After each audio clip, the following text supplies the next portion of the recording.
अन्नको यो एउटा दाना यति पावरफुल छ कि उसले चाहेमा मान्छे होस् या जनावर भोकले पागल बनाइदिन सक्छ।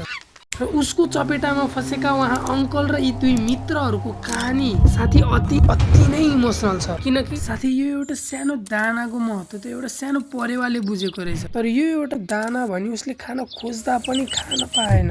तर यता हामी मानवहरूको संसार भने एकातर्फ मान्छेहरू बाटोभरि खान मिल्ने तरकारी फालिरहेका छन् र अर्कोतर्फ यही सडकको अर्को छेउमा भने अर्को मान्छे भोक सहन नसकेर फोहोरको थुप्रोमा केराको झुप्पो फालेको देखेर खान मिल्ने केराहरू छान्दै खल्तीमा राख्दै हुनुहुन्छ।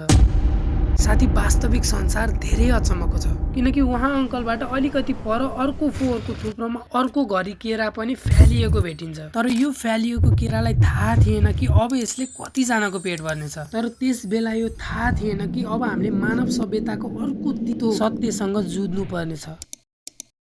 र सायद अहिलेको अवस्थामा हामी मध्ये कसैले पनि होइन पुग्यो म खाना खेर फाल्दैन हौ भन्न वा होइन साथी जङ्गललाई फोहोर फाल्न हुँदैन हौ भन्ने मानव सभ्यता सायद नै कसैलाई याद छ। किनकि हेर्नुहोस् न, यो प्लेटमा के छैन, आलु भात काउली दही सबै थोक छ, तर पनि यो जङ्गलको बिचमा यसको यहाँ खाने मान्छे छैन। साथी अब हजुरहरू मध्ये पनि मासु लभरलाई त अब रुन मन लाग्दो अवस्था छ कि कति मिठो भोजन, मासु मासु मासु गेडागुडी भात तरकारी सबै थोक छ, अझै यता कोक पनि रहेछ।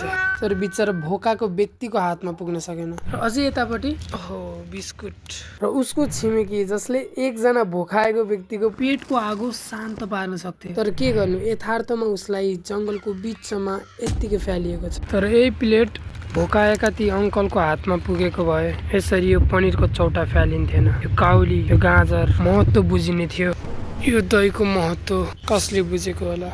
खैर दहीको महिमा त श्री कृष्णले बुझ्नु भएको होला, तर अघि भेटेको त्यो केराको महिमा भने पक्कै पनि उसले नै बुझेको छ कि। तर साथी अब एकैछिन सबै कुरा स्लो डाउन गरी उसको इमोसन फिल गरौँ है त।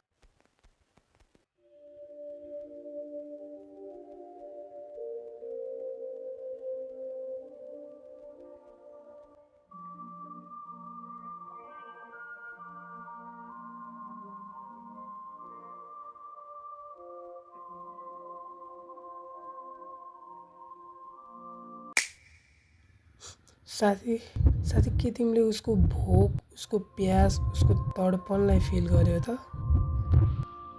धन्य छ त्यो केरा जसले उसको भोकको आगोलाई शान्त पारिदियो। अन्नको महत्त्व उसले बुझेको छ। साथी हेर न, क्यामेरा देखाउँदा चाहिँ लजाएर अफ क्यामेरा चाहिँ ओके उसको पेट त भरियो, तर अरू कोहीको पनि पेट भर्न बाँकी छ। त्यसैले यतैबाट जान्छु है म। नडराउ तर अनफर्चुनेटली ऊ त्यहाँबाट गई अनि म पनि त्यहाँबाट गएँ। अनि एकैछिन पछि त ल ऊ त यता पो छ त। अनि मतलब बाँकी केरा खेर गयो? न खानेकुरा खेर जाँदा हुँदैन भनेर म त्यही बाटो गुटुङटुङ कुदेर अघिकै ठाउँमा पुगेँ। खासै त थिएन, तर केही रहेछ यहाँनिर। त्यही पनि अन्न त अन्न हो भनेर त्यसलाई नि प्याक गरे। प्लास्टिकको भन्दा महत्त्व बढी यसको छ। प्लास्टिक नि फाल्नु भएन, त्यसरी सबै बोकेर अब हामी हाम्रो नयाँ मित्रको भोक मेटाउने उपाय गर्दैछौँ। धेरै त छैन, त्यही पनि यो दुईटा भयो नि काम चलाउन मित्र। अनि दिने बित्तिकै उसले सायद उसको थ्याङ्क यू भन्ने तरिका होला, वेलकम, यो खाना पनि खाइदेऊ ल। तर साथी अब हेर है, उसले भोक र अन्नको यस्तो महत्त्व बुझाउँछ कि सायद हामीले जीवनभर यो बिर्सिनेवाला छैनौँ। छैन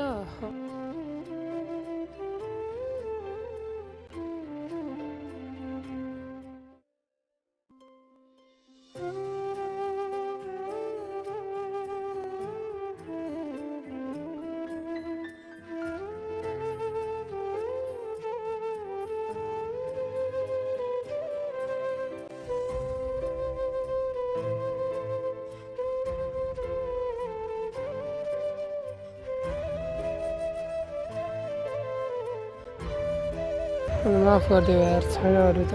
लाउ यो खाऊ न,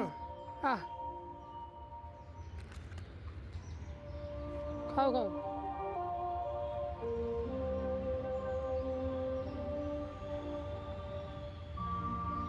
पानी नि दिन्छु है म, पानी। साथी उसको पीडाले हामीलाई अन्नको महत्त्व त बुझायो, तर अब उसको आक्रमणबाट मलाई कसले बचाउला? कोदेखि डराएर कि मलाई आक्रमण गर्न लाग्यो? ओहो, अब मित्रले आफ्नो शक्तिको गलत उपयोग गरेपछि मबाट नि 1-2टा ज्ञानको कुरा निस्किहाल्यो। हिंसा राम्रो चिज होइन मित्र, हिंसाले कसैलाई राम्रो गर्दैन, प्रेम भावले बस। र साथी मित्र धेरै ज्ञानी हुनुहुँदो रहेछ, बसिहाल्नु भयो। अनि ज्ञानी मित्रलाई पुरस्कार दिनु परेन त? यहाँ बिस्कुट छ है, बिस्कुट उसलाई मनपर्छ अवश्य नै, लाऊ बिस्कुट खस्यो। अनि भगवान श्रीकृष्णको कृपाले उसलाई बिस्कुट धेरै मन पर्यो, तर अझै पनि उसको मन चाहिँ त्यही केरामा गइरहेको थियो जसलाई कसैले फोहोर ठानेर डस्टबिनमा फ्याँकेका थिए। त्यसैले हे मेरो साथी, हजुरसँग मेरो एउटा मात्र बिन्ती छ कि एउटा पनि दाना, एउटा पनि अन्न खेर नजाओस्। र आजैबाट हामी एउटा कसम खाउँ कि हामी आफ्नो होसमा न त हामी आफू अन्न खेर फाल्नेछौँ, न नै कसैलाई फाल्न दिनेछौँ। किनकि साथी, जब यी सानसाना अन्नहरूले कसैको पेटको आगो निभाउनेछ र भोक मरेपछि उसको अनुहारमा आउने शान्तिको कारण तपाईँ बन्नुहुँदा हजुरलाई जुन आनन्द महसुस हुन्छ नि, त्यसको व्याख्या साथी मबाट सम्भव छैन।